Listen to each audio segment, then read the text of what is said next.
In the 2 decades since JJ's arrest, he's written hundreds of letters from his cell. Most were to his mom, Maria. He types a lot, but I told him I like them handwritten better. She's sitting at her kitchen table, holding one of them.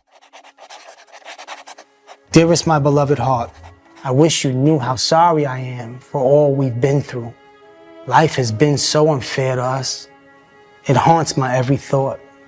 I can't even escape it in my dreams. Thank God we have each other.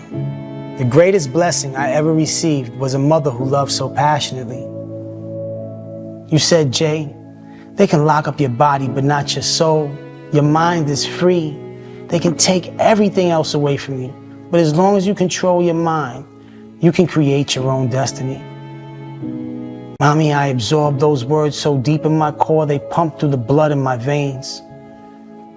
My life may have been stolen, but it will not be wasted. When I die, I don't want to be remembered as a convicted felon who gave up. I want to be remembered as an innocent man with conviction who refused to lose. Unconditionally yours, JJ.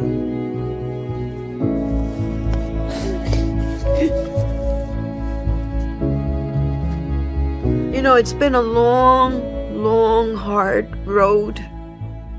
But when I look at my son and I find him to be so strong, I say to him, how do you do that? I couldn't do it. I couldn't do it. And he says, Ma, I learned from you. I learned from you. But I have always prayed and asked to be alive the day that he comes walking out of those doors. I want to live to see that day. I want to live to see him free. That is what I live for. And I want to see that day.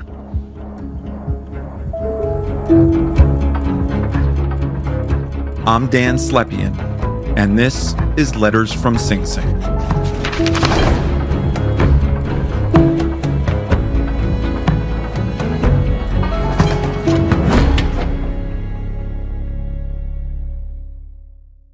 Episode 7, The Call. In 2017, JJ finally got some good news. After years of denials and setbacks, he'd appear before a judge for the first time since he was convicted. It had been 10 months since that envelope with all those police reports had arrived in my mailbox. Reports that JJ's lawyers never saw before his trial because the prosecutor decided not to turn them over. Now, the information in one of those reports had persuaded a judge to hold a hearing. He would determine whether JJ's constitutional rights had been violated.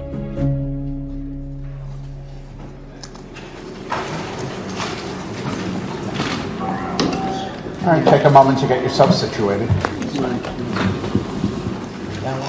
On January 18th, 2018, JJ was brought to a courthouse in downtown Manhattan.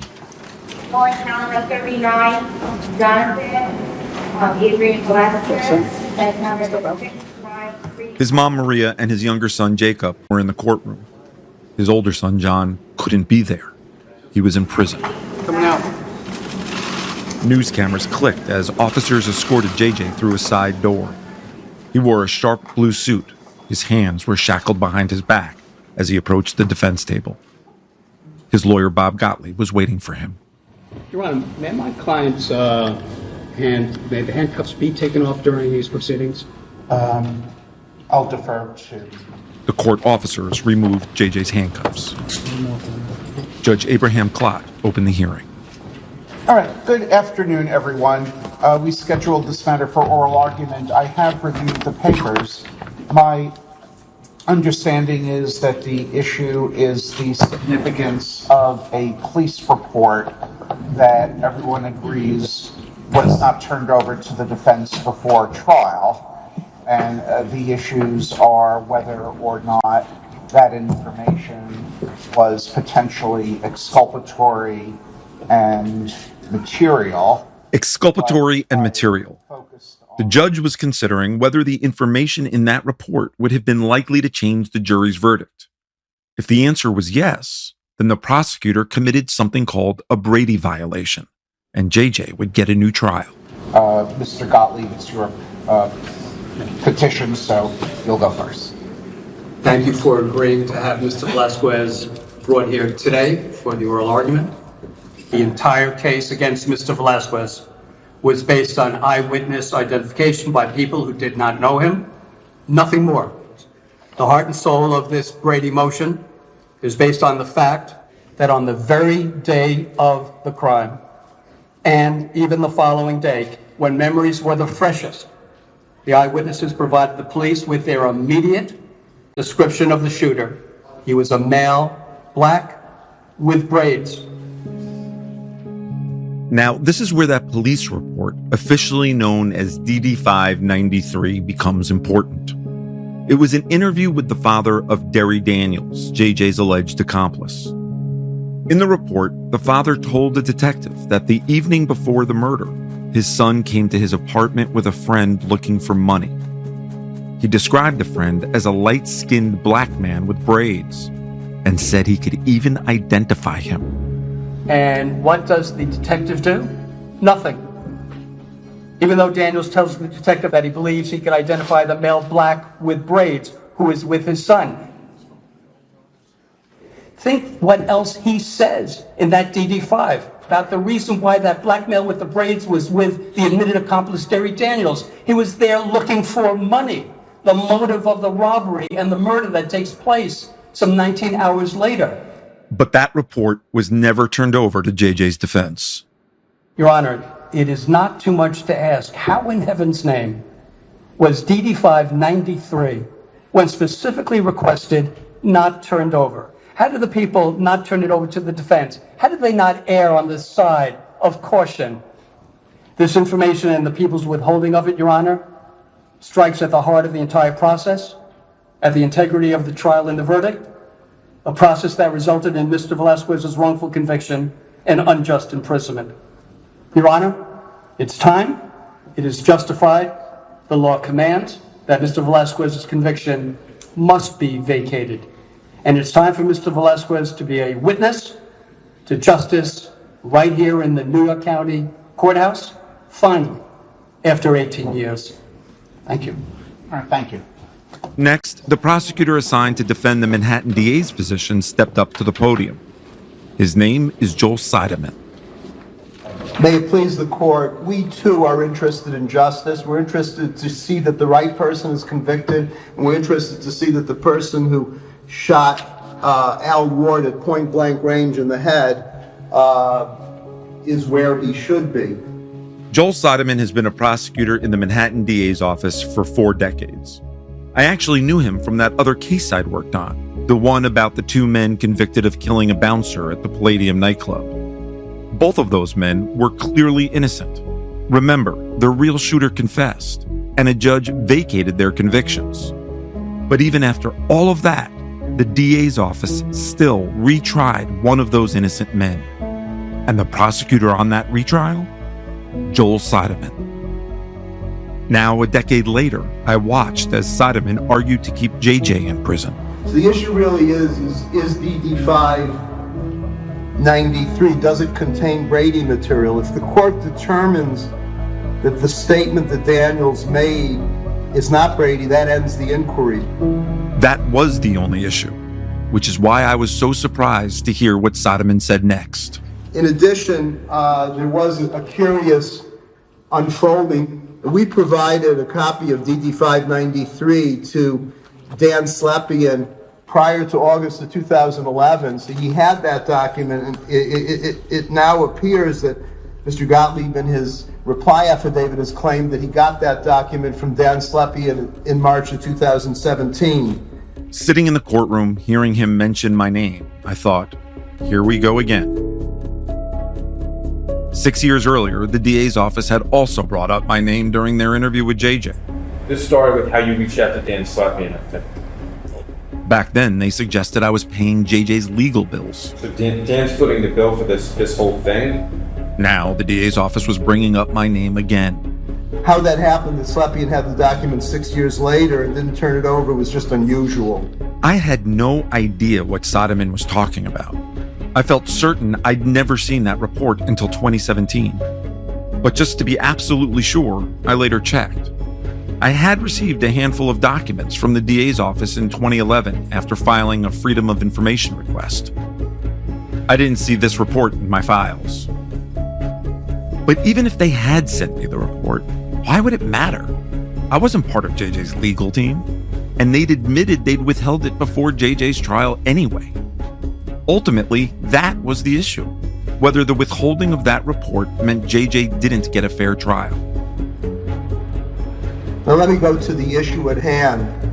In broad strokes, the description given by Daniels generally fits a whole bunch of people.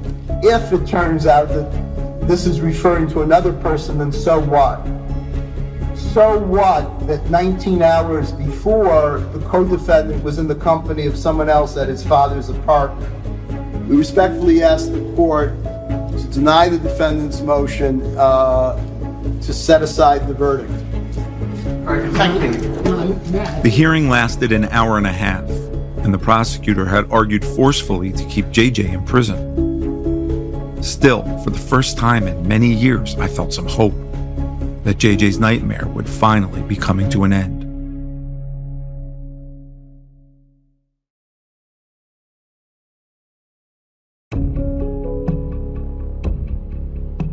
After the court hearing, JJ was taken back to Sing Sing to wait for the judge's decision.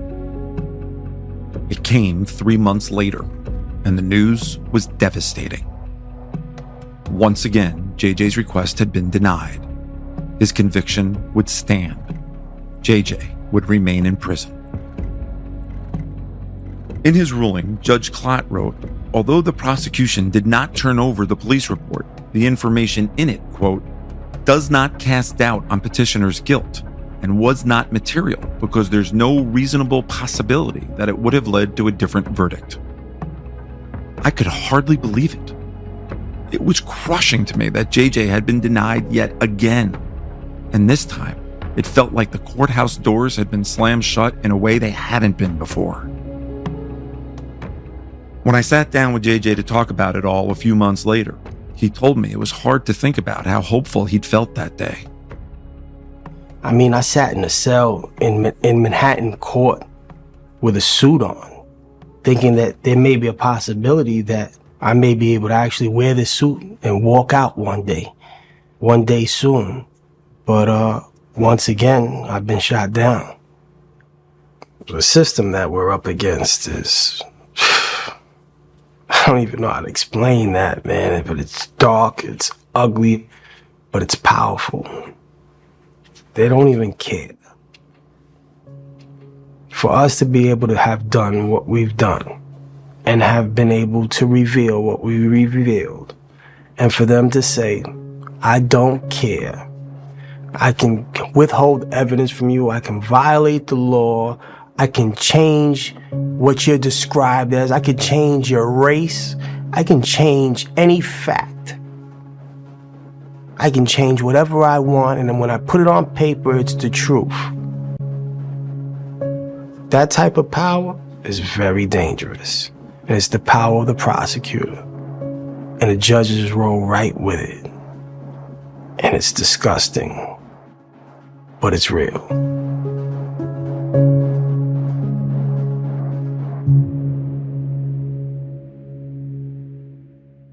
JJ wasn't getting relief in the courts, but people on the outside were noticing him and publicizing his case. Influential people. No light, it's good to see you. You look great. You look like a movie star. Every time I see you, you get more and more handsome. What is this? The actor Martin Sheen traveled to Sing Sing to visit JJ twice. He even held a press conference calling for his release. His heart and his spirit is so infectious. You have only to look in his eyes and you can see the fire. I mean, here's a man that is in love with justice, in love with life, his family, and he will never give up. And I introduced JJ to Jason Flom, a record executive and justice advocate. Jason went to Sing Sing to interview JJ for his podcast, Wrongful Conviction. Our guest today is JJ Velasquez. It's a pleasure being here. It's an honor to be able to have this opportunity to share this time and space with you. My hope is that in bringing more exposure and light to your situation, that this will be another part of the process of getting you out. Jason got to know JJ. He believed in his innocence. So he helped JJ launch a campaign to try and win freedom in another way: executive clemency, getting the governor to sign a paper authorizing his release. For a lot of people who are serving life sentences, the only available place to turn is clemency. That's Steve Zeidman. He's arguably the authority on clemency in the state of New York. He's a professor at CUNY Law School, where he runs the Second Look Project. It helps incarcerated people with their clemency petitions. So JJ is here at the end of his legal road, right? He's been denied hearings. He's been denied appeals. This is exactly where clemency comes in. It's where people have run out of options. And it's this vast, unfettered power that the governor in New York has tomorrow. Can sign a clemency application, send someone home. So the governor of New York can say, I wipe away the conviction, or I don't wipe away the conviction, but you can go home today. Correct. There's a misunderstanding about clemency because the word people are most familiar with is a pardon. What a pardon does is it says, okay, we're going to erase your conviction. What I focus on is the other part of clemency, which is called a sentence commutation. Historically, clemency has been cast as an act of mercy. That's why it's typically granted around the end of the year, the holiday, the spirit of a new year, the spirit of Christmas, etc., all that, which frankly has always struck me as somewhat ridiculous. But over time, my effort is to get governors to think it's not just an act of mercy, it's an act of rectification.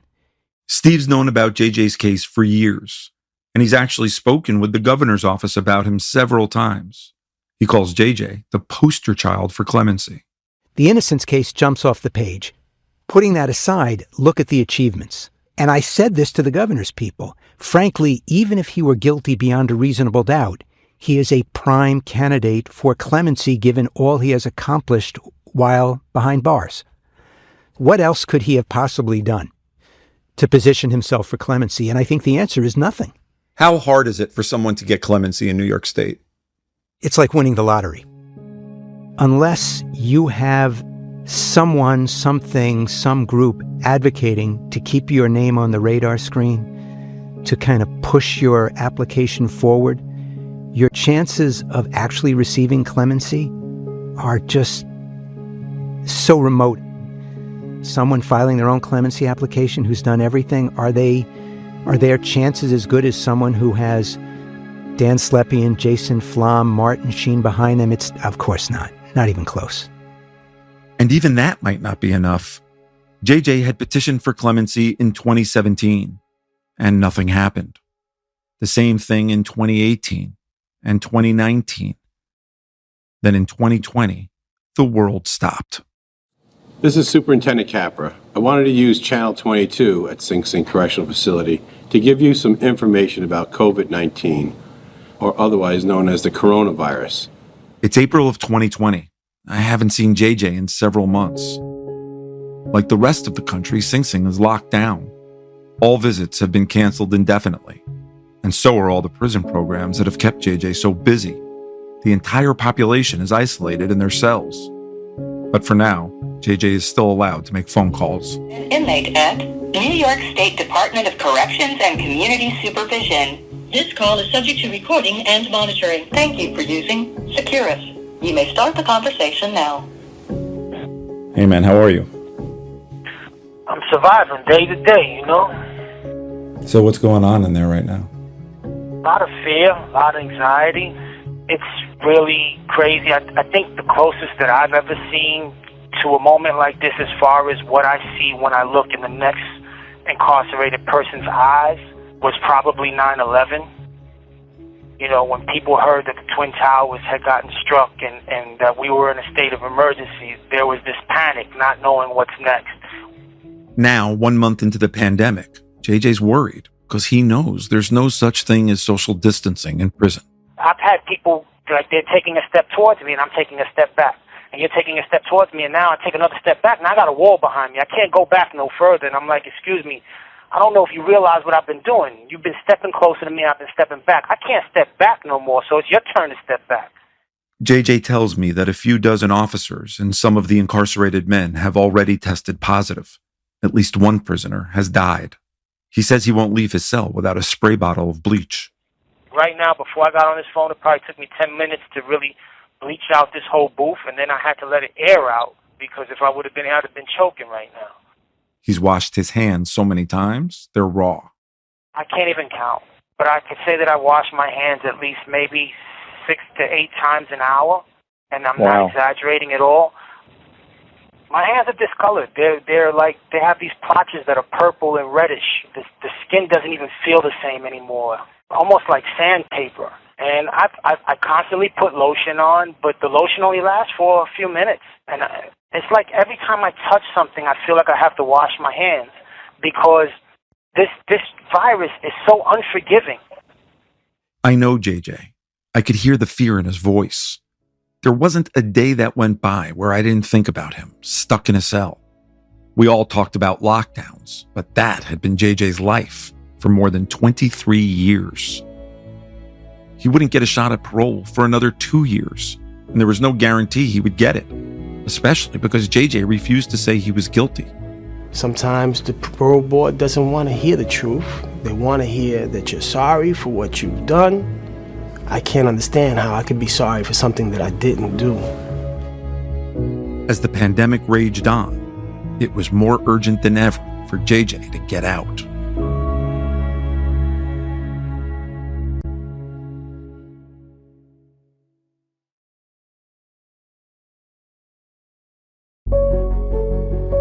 By the summer of 2021, I'd known JJ for almost 20 years. I'd spent hundreds of hours with him. I'd poured over thousands of pages in his case file over and over again. I refused to give up. But at this point, I wasn't sure what else I could do. Then, on the morning of August 17th, I was sitting in my home office when my phone rang. It was Sing Sing Superintendent Michael Capra. He said he had big news and that I better hurry over to Sing Sing. My heart was pounding. I grabbed my camera and rushed to the prison as fast as I could. I live about 25 minutes away. I think I got there in about 18. The superintendent was waiting for me. After so many years, we're going to tell J.J. Velasquez that he got executive clemency today. We just were notified minutes ago, half an hour ago, where I called you, you're here. I have to say, in my 40 years of service, this is one of the more exciting times in my whole entire career. Why is it so? Because I know he doesn't belong here. Because I know he doesn't belong here, and he's going to do fantastic things. How does it when he feel gets to be out. the one that's I'm overwhelmed.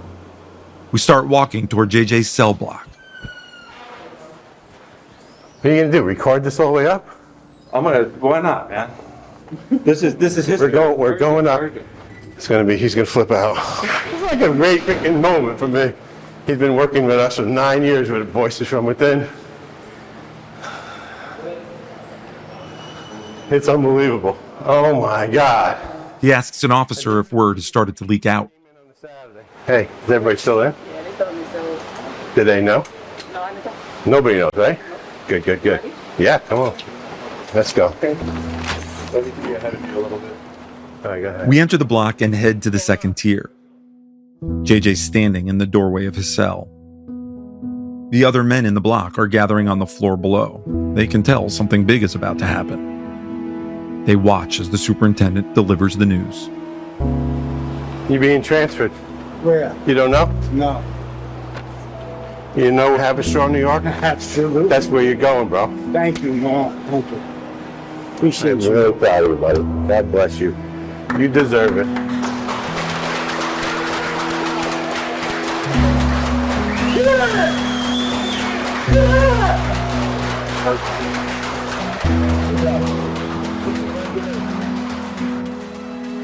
One by one, men come up to JJ and hug him. Brother, take care, John. Keep up, brother. Hey, go, my man. JJ's calm, taking it all in. He'd later tell me he was holding himself back, that it took a while for it to really sink in that he was leaving. I was sleepless for several nights. I don't really know how to explain it entirely, but it was like my body didn't want to get out of the bed. But when I finally did fall asleep and woke up, it was like, bro, what are you gonna do? You're going home. It's over. It's time to start getting rid of stuff.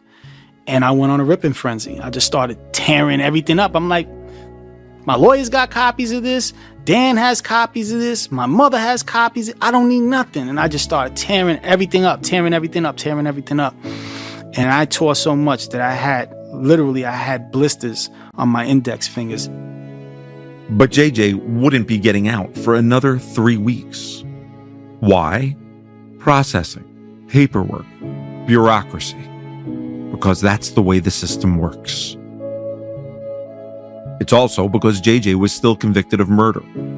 Governor Andrew Cuomo had commuted his sentence, but he hadn't exonerated him.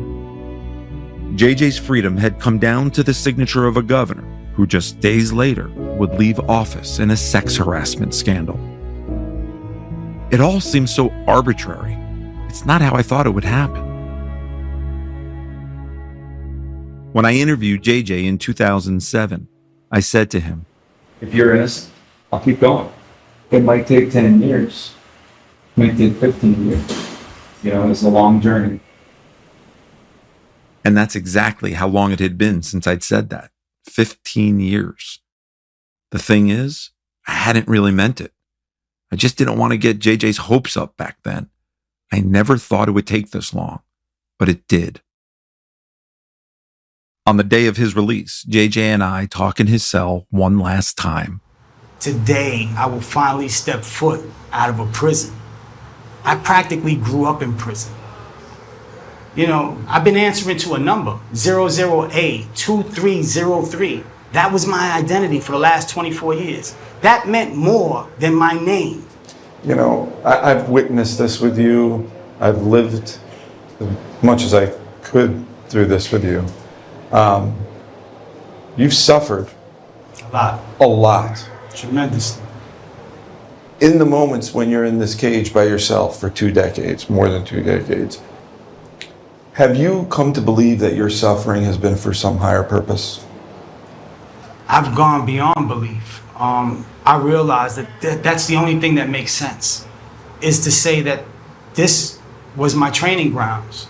This was things that I needed to realize for myself. To know is to experience. So I had to experience this so that I can try to work on changing this, right?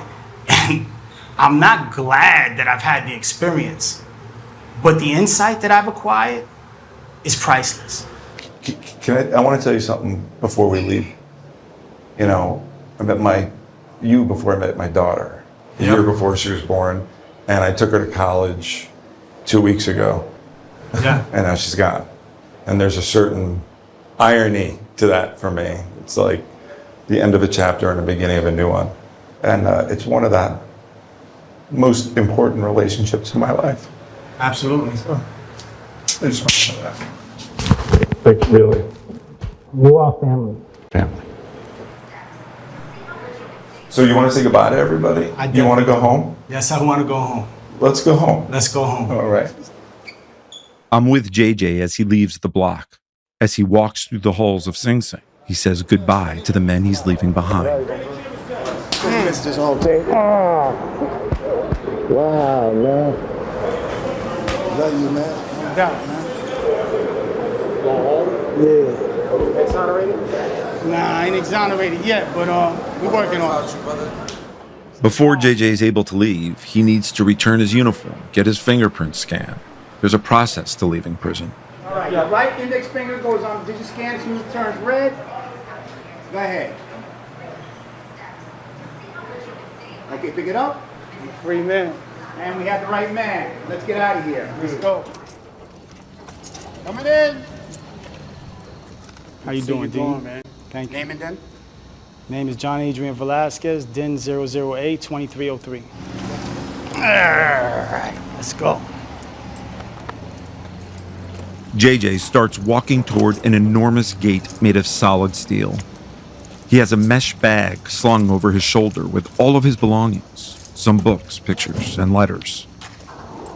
He stops and gazes out across the Hudson River toward his mom's house in Havistra. The objective has always been to go on that side. And tonight we'll be there. It's really over.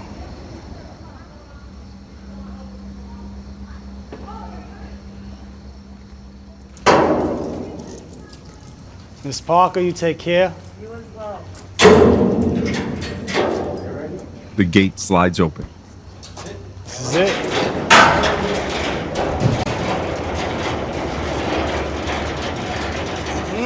Maria and JJ's sons are waiting for him. They've been waiting for so long. I love you, man. I watch as Maria and the boys surround JJ, wrapping their arms around him. They're holding him so tightly I can hardly see him.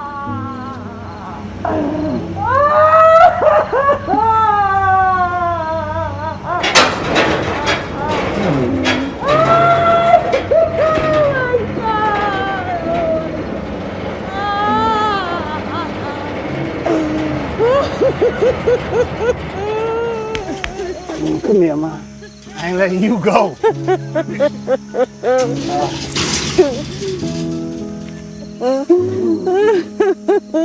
love you so much.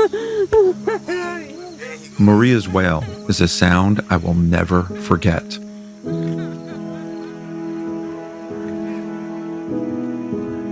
It's good to be free, I tell you that. And it's good to be with my family. That's what it's all been about, family. This is what helped me survive. This is what helped me get through this. And now we're here. It's all I wanted, is to be with my family together on this day. I'm blessed, I'm grateful. This is the first day of forever. After living in a cell for 23 years, 7 months, and 8 days, JJ was finally free. But the world he was rejoining was dramatically different from the one he'd left behind. There was going to be a lot to learn, a lot to overcome. But JJ, being JJ, came out sprinting.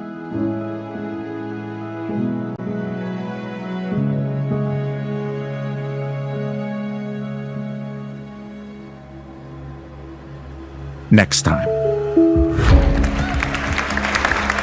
Let me tell you about a time when the world didn't believe in me. I'm proud of him. Like, he's trying to make something happen in this world. I was offered a job right away. Within the first 3 weeks to a month, I was offered a job, and it was a dream job. JJ, your question's for the president. Thank you. Good afternoon, President Biden. Letters from Sing Sing was written and produced by Preeti Varathan, Rob Allen, and me. Our associate producer is Rachel Young. Our story editor is Jennifer Gorin. Original score by Christopher Scullion, Robert Reel, and 4 Elements Music. Sound design by Cedric Wilson. Fact-checking by Joseph Frischmuth. Bryson Barnes is our technical director. Preeti Varathan is our supervising producer. Soraya Gage, Reed Jerlin, and Alexa Danner are our executive producers. Liz Cole runs NBC News Studios. Letters from Sing Sing is an NBC News Studios production.